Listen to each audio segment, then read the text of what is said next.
Ja, hallo zusammen.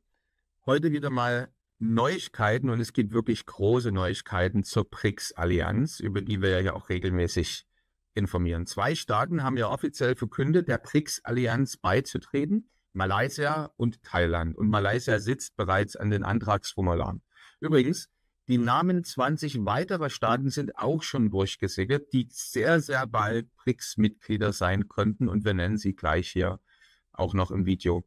Und es gibt grundsätzlich Neuigkeiten zur Strategie der BRICS-Staaten. Wie versprochen, verfolgen wir ja aufmerksam das BRICS-Thema, weil die Entwicklung der Allianz wirtschaftliche und ökonomische Auswirkungen auf Deutschland oder die EU als Wohnsitz oder Geschäftssitz haben könnte. Und gerade in den letzten Tagen und Wochen hat ja ein weiteres Schlüsseltreffen stattgefunden, das eine enorme Vergrößerung der BRICS-Gruppe voraussehen lässt. Und es gibt auch, wie gesagt, neue Fakten über die Ziele der Allianz. Wir analysieren hier das Thema politisch neutral, unaufgeregt, aber sehr interessiert im Interesse unserer Mandanten. Denn würde zum Beispiel die BRICS Plus Wirtschaftsallianz viel schneller und stärker die US, also die westliche Wirtschaft, dominieren bzw. den Dollar schwächen, dann hätte das in der Tat Auswirkungen auf Pläne auszuwandern oder sein Vermögen zu schützen. Also viele unserer Mandanten, unsere Kunden sind ja auf der Suche gerade, vielleicht am Plan, auszuwandern, ihren Geschäftssitz zu verlegen. Und es ist eben sehr, sehr wichtig, soweit es zumindest möglich ist, vorauszuschauen, welche Länder werden denn künftig eher zur BRICS-Allianz gehören und welche Länder nicht. Und es ist auch gut zu wissen oder sich ein Gefühl dafür zu entwickeln, kommt es denn wirklich zu einer massiven De-Dollarisierung, zu einer Schwächung des Dollars, an die sich ja dann auch eine Schwächung des Euro anschließen könnte. All das sind Faktoren, die für unsere Mandanten sehr, sehr interessant sind, sehr, sehr wichtig sind. Und deswegen analysieren wir das auch, deswegen verfolgen wir, was da wirklich passiert. Kurz nochmal die Fakten zu den aktuellen BRICS-Plus-Mitgliedern. Aktuell sind ja 10 Länder Mitglieder der BRICS-Allianz. Ursprünglich bestand die Gruppe aus den 5 Ländern Brasilien, Russland, Indien, China und Südafrika. Und seit dem 1. Januar 2024 sind 5 weitere Länder beigetreten: Iran, Saudi-Arabien, die Vereinigten Arabischen Emirate, Ägypten und Äthiopien. Argentinien wäre beinahe dabei gewesen, ist zunächst erstmal nicht dabei, aber wir werden darauf noch eingehen. Hinter den Kulissen könnte es sehr, sehr bald sein, dass Argentinien auch wieder sich den BRICS-Staaten verstärkt zuwendet. Alle 10 Staaten zählen übrigens zu den aufstrebenden Volkswirtschaften. Also klammern wir den Iran mal als sanktioniertes Land aus. Vielleicht geben wir dem mal so eine spezielle Sonderrolle. Aber immerhin auch der Iran hat ein enormes wirtschaftliches Entwicklungspotenzial. Und diese BRICS-Länder, diese 10 Länder repräsentieren eben insgesamt 45,78% der Weltbevölkerung. China und Indien sind, das ist klar, die bevölkerungsreichsten Länder der Erde. Und die BRICS-Allianz erwirtschaftet außerdem 28,33% aller weltweiten Bruttoinlandsprodukte. Manche lächeln darüber und sagen, das sind ja nur 28,33% des weltweiten BIP. Aber hier könnte es eben ein böses Erwachen geben. Darüber sprechen wir dann gleich noch. Das könnte man möglicherweise völlig falsch einschätzen. Was ist das Ziel der Allianz? Es geht um die Schaffung einer alternativen Handels- und Wirtschaftsgemeinschaft, die keine politische Instrumentalisierung, zum Beispiel des finanziellen Transaktionssystems, ermöglicht und auch kleine Länder, wie zum Beispiel kleine afrikanische Länder, ohne Nachteile und auf Augenhöhe partizipieren lassen will. Oft hört man in dem Zusammenhang auch, das Ziel sei die De-Dollarisierung des Welthandels. Aktuell ist der US-Dollar die hauptsächliche Reservewährung fast aller Staaten, aber wir schauen uns jetzt gleich die Fakten und Zahlen in dieser Hinsicht nochmal an. Vielen ist gar nicht klar, in welchem gigantischen Umfang übrigens die Allianz hier schon mit der De-Dollarisierung vorangekommen ist. In einem aktuellen IMF-Report kann man lesen, dass der US-Dollar-Anteil von US-Devisenreserven bei Zentralbanken weltweit in den letzten 15 Jahren von 73 bereits auf 55% gesunken ist. Das ist enorm. China hat es geschafft, inzwischen ein Handelsvolumen von bisher jährlich 582 Milliarden US-Dollar komplett auf Yuan bzw. auf lokale Währungen seiner Handelspartner umzustellen. Nochmal in Prozent. 2010 verrechnete China weniger als 1% seines jährlichen weltweiten Handels in der eigenen Währung Yuan.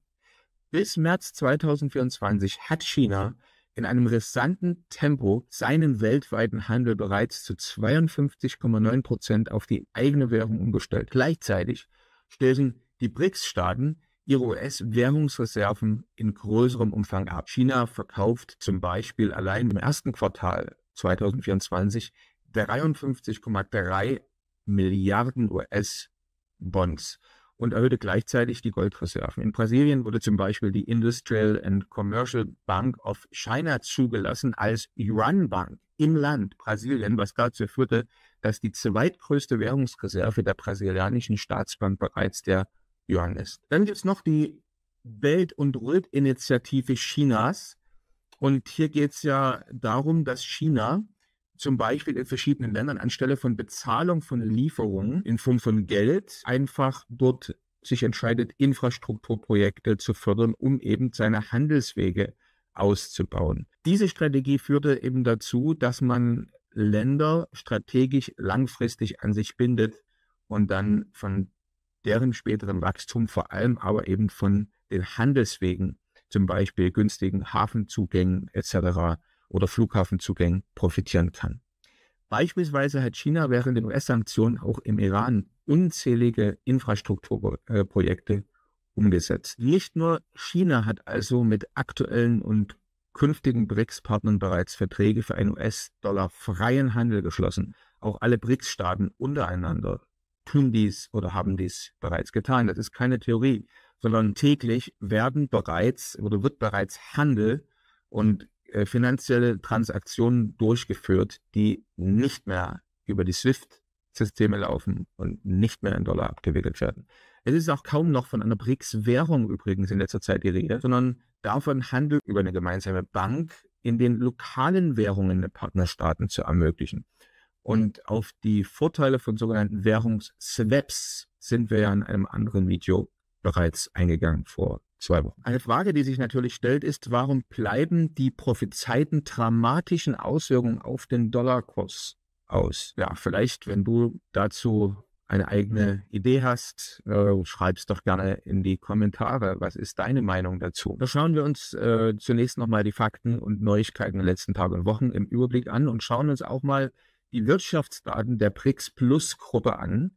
Und zwar können wir dort eigentlich auch schon gleich mal die BRICS-Staaten noch mit in die Betrachtung einbeziehen, von denen die Namen bereits durchgesickert sind, die sehr, sehr wahrscheinlich noch in diesem Jahr ebenfalls Mitglieder der BRICS-Allianz werden. Was ist also in den letzten Tagen in der BRICS-Welt passiert? Am 11. Juni kam ja im Anschluss an das International Economic Forum in St. Petersburg, das war dort ja vom 5. bis zum 8. Juni, also kam dann am 11. Juni die Außenminister der BRICS-Staaten sowie weitere künftige BRICS-Mitglieder zusammen.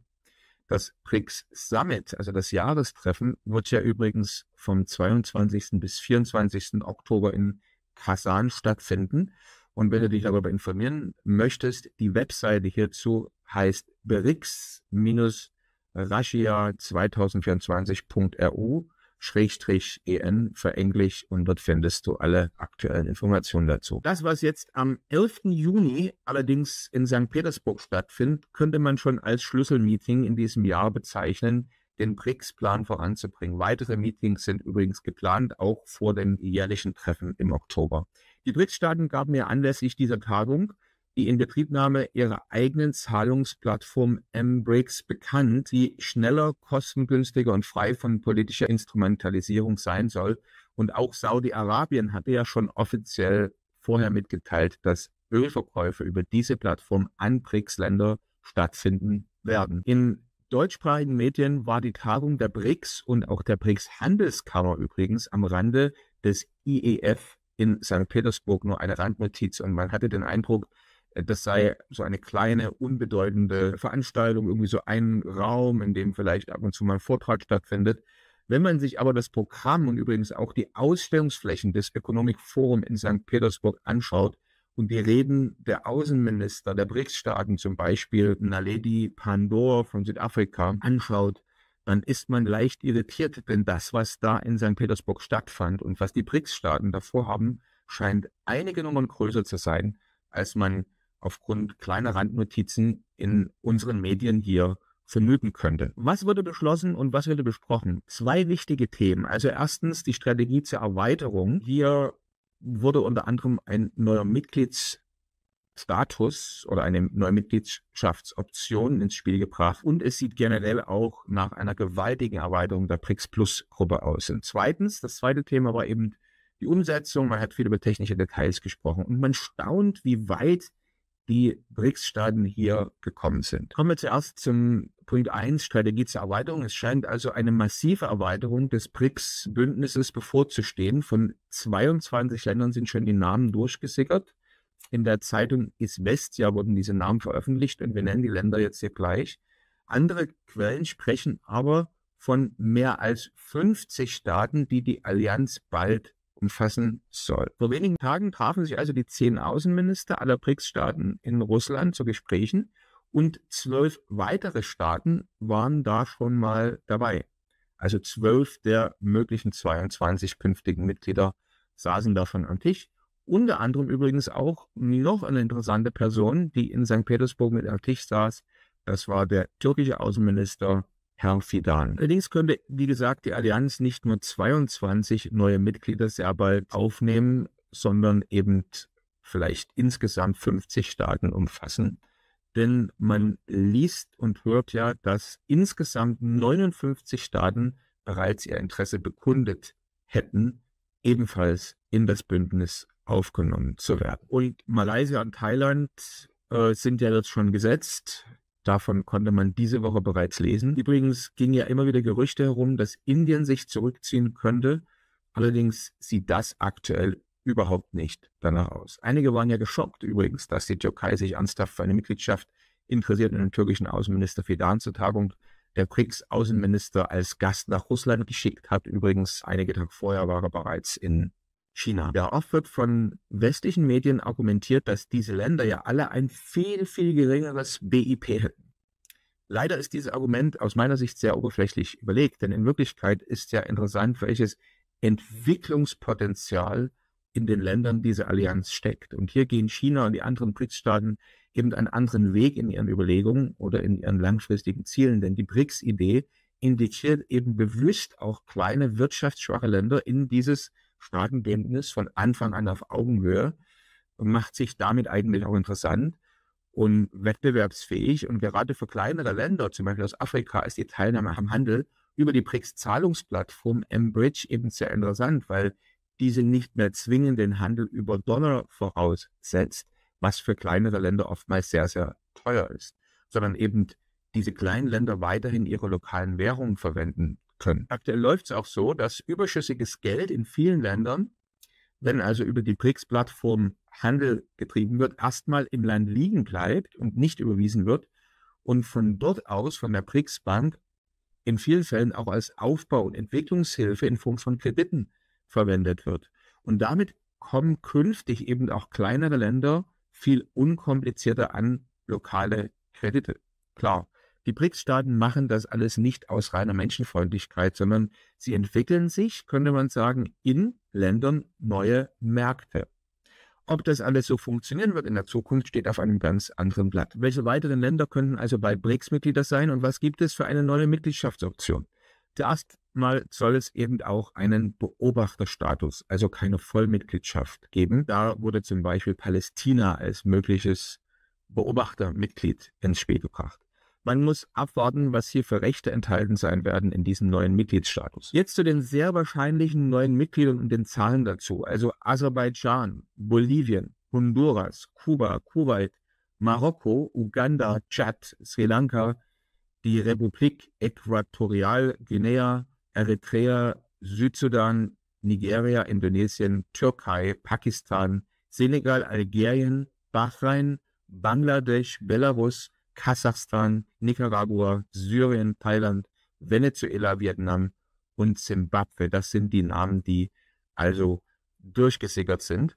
In der Zeitung Izvestia wurde diese Liste veröffentlicht und es soll noch eine ganze Reihe weiterer interessierter Länder geben, die sozusagen schon auf einer Warteliste stehen. Ja, mit diesen neuen Mitgliedern würde das BRICS-Bündnis dann eben 59% der Weltbevölkerung und schon 49% des weltweiten BIP stellen. Wir blenden hier mal die Tabelle ein mit den Zahlen der erweiterten BRICS-Plus-Gruppe. Im Vergleich mal die NATO-Staaten, die haben aktuell 1% mehr BIP, aber mit 10% der Weltbevölkerung. Wenn die Türkei das Bündnis verlässt, ist das 1% Vorteil schon mal weg. Jetzt wird das immer wieder als Vorteil verkauft, dass die westliche Welt ja mit nur 10% Weltbevölkerung in Summe ein viel größeres BIP zustande bringt. Aber genau das sehen die BRICS-Staaten als Nachteil. Sie fragen, wo ist denn hier das Wachstumspotenzial? Im Gegenteil, die westliche Welt hat Potenzial zum Schrumpfen, während all die BRICS-Länder nur entwickelt werden müssten. So die BRICS-Strategie. Ja, siehe die Tabelle mit den Top-Ländern der NATO-Länder und im Vergleich der BRICS-Länder, also der Forecast BIP oder GDP-Wachstum für 2024, den wir hier mal einblenden. Wachstum findet eben gerade in den BRICS-Ländern statt, wie die Zahlen ganz klar zeigen. Noch zu den technischen News. Alle BRICS-Staaten sind ja führend in der Einführung digitaler Währungen. Und Ziel ist es ja weitestgehend, Handelstransaktionen mit CBDC durchzuführen, auch grenzüberschreitend. Die mBridge-Zahlungsplattform nimmt ja ein Land nach dem anderen auf. Jüngstes Mitglied Saudi-Arabien. Die mBridge ist ja eine schnellere und preiswertere Zahlungsplattform als SWIFT und von Beginn an konzipiert für CBDC und traditionelle Währung. Und betreffend CBDCs, da werden wohl alle BRICS-Staaten vermutlich auch schon in 2025 an den Start gehen. Einige der BRICS-Staaten haben über die Plattform mBridge bereits Transfers ihrer Fiat-Währung als auch ihre neuen CBDC erfolgreich getestet. Manche fragen sich deshalb ja ohnehin, ob die ganze BRICS-Allianz nur ein Teilprojekt der eigentlich geplanten weltweiten CBDC-Einführung ist. Dann würde sich das Ziel, eine De-Dollarisierung zu erreichen, in erster Linie ja auf die klassische Fiat-Währung des US-Dollar beziehen. Bleiben wir einfach abwartend.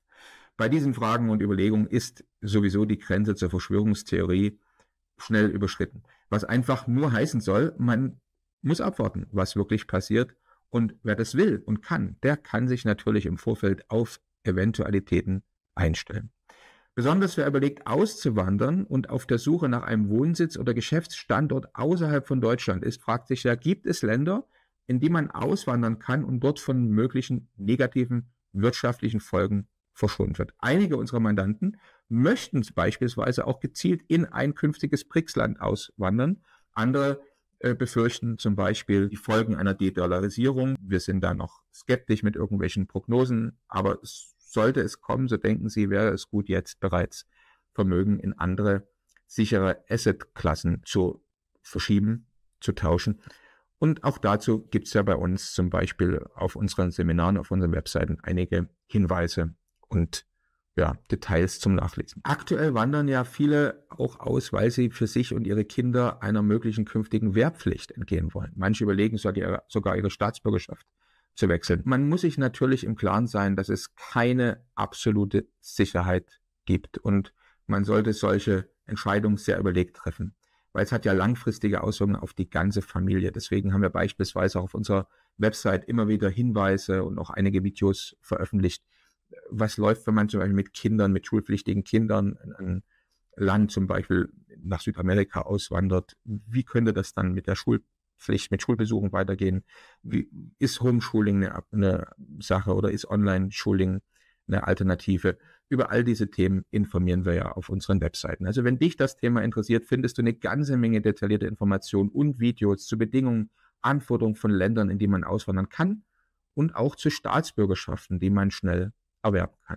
Die Webseite blenden wir hier an dieser Stelle ein. Und wenn du ein unaufgeregtes, sachliches Beratungsgespräch möchtest, findest du auch einen Link zur Terminvereinbarung in der Beschreibung zum Video. Bleib fröhlich, bleib uns gewogen und bald berichten wir zu weiteren News zu BRICS und auch zu CBDC und vielen anderen interessanten Themen.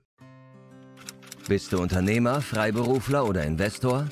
Zieht es dich schon lange ins Ausland? Mach heute den ersten konkreten Schritt in eine Zukunft mit mehr Geld und mehr Freiheit. Buche ein Beratungsgespräch mit Sebastian und seinen Kollegen. Unsere Kanzlei unterstützt Mandanten wie dich dabei, deine Steuerlast legal zu reduzieren, Vermögen aufzubauen und zu schützen und deine persönliche Freiheit zu maximieren. Profitiere jetzt von unserem Fachwissen und unserem Netzwerk. Gehe zu mandatierung.com und werde Mandant unserer Kanzlei.